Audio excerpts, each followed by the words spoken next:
Hello everyone, आप सभी को हमारा प्रणाम। जय श्री कृष्णा, राधे राधे। श्री श्रीमती प्रेमलता वर्मा आपसे बात कर रहे हैं। आज हम लोग कुछ बातें करते हैं। श्री कृष्ण,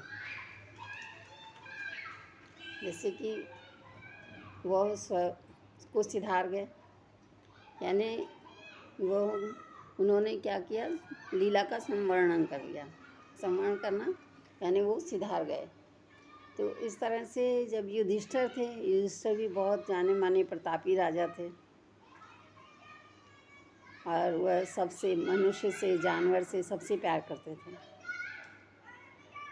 और एक दिन ऐसा आया कि वो जा रहे थे, उनको अचानक ही कुछ ऐसी बात सुनने में मिली तो उनका मन उदास हो गया।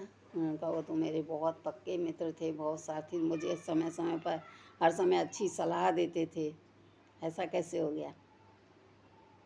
तो युधिष्ठिर जो हैं बहुत विचार करने लगे। तो उन्होंने कहा जब मेरे मित्र ही यहाँ नहीं रहे तो मैं यहाँ रहकर क्या करूँगा, मुझे भी जाना है, मुझे भी यहाँ नहीं रहना इस संसार में। तो बोला अच्छा। तो उन्होंने कहा कि जब मेरे मित्र, मेरे परम गुरु सिधार गए, जब वो ही नहीं है तो मेरा इस दुनिया में क्या काम। तो उन्होंने कहा मैं भी स्वर्ग जाऊँगा।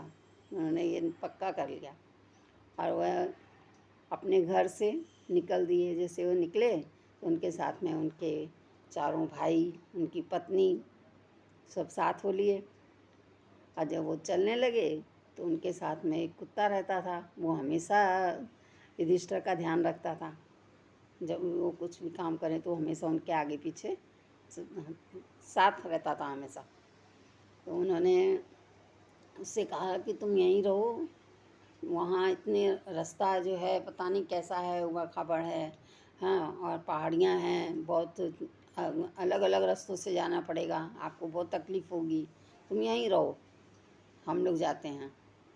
तो वो उनके मुँह की तरफ देखने लगा, युधिष्ठिर की तरफ, और जब वो चलने लगे तो वो भी साथ हो लिया, नहीं रुका। जब गए, जाते जाते बहुत सकरी रास्ता पड़ा और वहाँ पर जब वो पहुँचे तो ठंडी हवा बह रही थी, बर्फ़ थी चारों तरफ से, एकदम शीत पड़ रहा था। तो उस रास्ते से जाते जाते उनके चारों भाई और उनकी पत्नी उनका साथ छोड़ गई और वो फिर भी उन्होंने मुड़कर नहीं देखा, वो आगे चलते ही गए। तो कहाँ पहुँचे, जो मेरुदंड पर्वत है वो वहाँ पर पहुँच गए।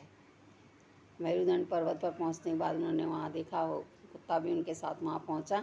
और जब मेरुदंड पर्वत से उन्होंने देखा तो चारों तरफ उनको ब्रह्म नगरी दिखाई दी। ब्रह्मा नगरी के चारों तरफ नदी थी जो फैली हुई थी वृत्ताकार।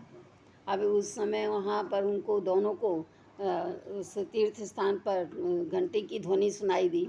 वो घंटी की ध्वनि सुनते ही जो है ऊपर से पुष्प वर्षा होने लगी।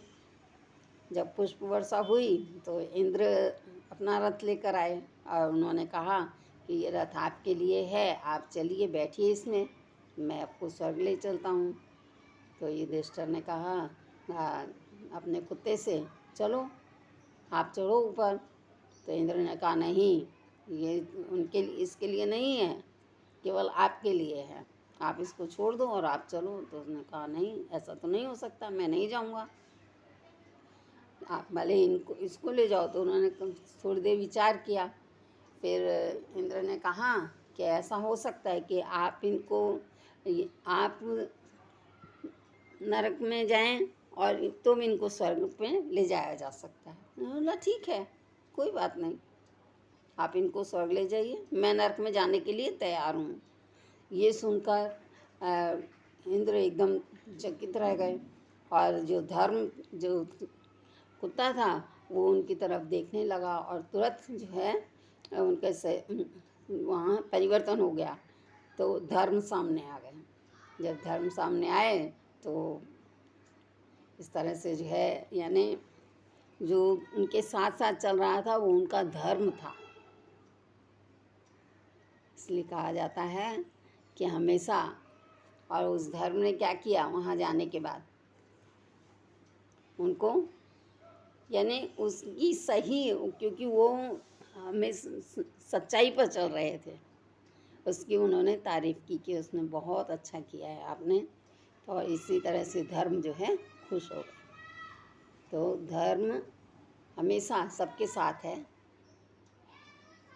अब धर्म को कोई ना पहचान पाए वो बात अलग है। जय श्री कृष्णा। राधे राधे। हंसते रहिए, खेलते रहिए, खिलखिलाते रहिए, मुस्कुराते रहिए, सदा आनंदित रहिए, अपनी लाइफ एंजॉय कीजिए। आनंद ही आनंद है। जय श्री कृष्णा।